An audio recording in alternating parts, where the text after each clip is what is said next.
Hi, parents. How are you doing? This week, I wanted to talk to you about a pretty cool project I think that's going on and that I'm happy to be a part of. So, in this group on my channel, within any sort of workshop or meeting that you ever see me in, generally I'm talking about kids' safety and kids' safety in terms of the engagement, what they're exposed to online, privacy. But what I don't always talk about is inclusionary matters. So, diversity. Are you represented or are you underrepresented within children's media? Are your children represented or underrepresented within children's media? And then how can that be changed to affect a culture, to change an industry, and to make what your kids see at the end of the day a lot more open and inclusionary of everybody? And when I say everybody, I'm really talking about Black, Indigenous people of color. Because we all know for years and years now, white people have been represented. But when I also say everybody, I also mean different situations and context, right? And really kind of painting that story and telling a truthful story so that even if you don't look like the person that's reflected on screen, maybe there's enough of an overlap in the situation that you can still relate to the story. So I just got off the call with a group that I think is really great. It's the Children's Media Diversity Project for 2020. And their aim is to essentially just do that, get more diversity in children's hands and get it in their hands in the form of their output, the media that they see, whether it's an online show, whether it's a studio-based programming, a game, an app, it doesn't matter. At the moment, they're focusing mostly on television. And the reason they're focusing on TV, it's really just a matter of reach. For a lot of kids still, TV is a form of education. It is a place where a lot of populations are still getting a lot of the information they receive. And it's a lot of a peer-based atmosphere in terms of the characters that they're seeing and receiving on screen. They relate to those characters. They feel that they are included in that story or that situation, and then they respond accordingly or they mimic accordingly. So then it's up to the parent to decide if that piece of media or that show is right for them and right for their children, to use that as a place of education and a place of conversation. And it's not happening enough when it comes to diversity.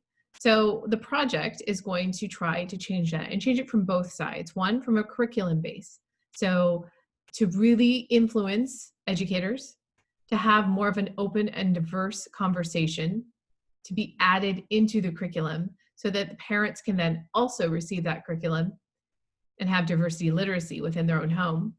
And then to take that curriculum or that education point, adapt it for studios, adapt it for any sort of company or corporation that works within a media setting, and then change it within those walls, right? So then if the employees are getting more of a diversity message, their output, their job is to produce children's media. So thus the children's media that's being produced will ultimately be more diverse. So it's a circle, right?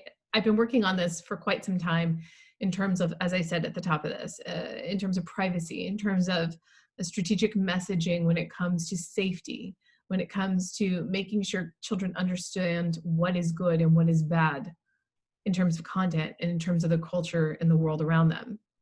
So adding diversity into this messaging and into this structure just makes perfect sense. And quite honestly, I'm really happy and excited to be working with somebody else that's also thinking in terms of this ecosystem. Feed one side to influence the other.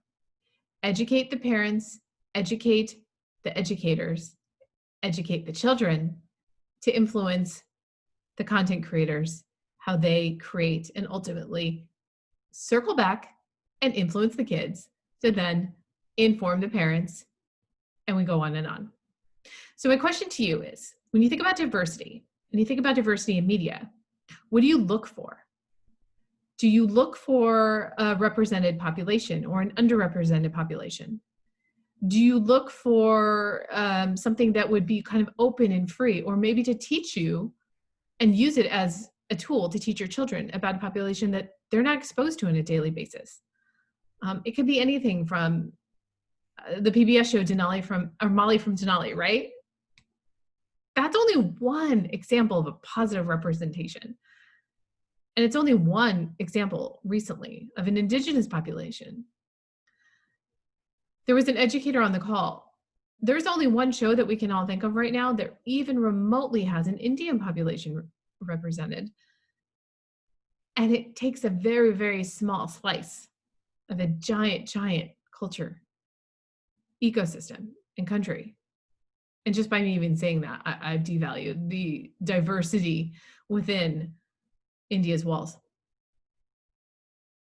So now we take it back to the United States. So what are you looking for? What are you looking for when it comes to children's media? I'll just leave it there. I would love to know more. All of the information that you provide will be provided back to the project, the Diversity Project. I'll provide links to the project. You can get more informed and find more information about it, as well as send me any messages or any information you'd like to have included. I'm going to include a survey, and you can, of course, always respond anonymously in the provided anonymous form and worksheet that I put at the top of the group. So if you're not in the Facebook group, join it. Get on in here. It's Parenting in Digital Home. If you are, please let me know what you think about all of this, and I'd love to work with you. Thanks. Bye.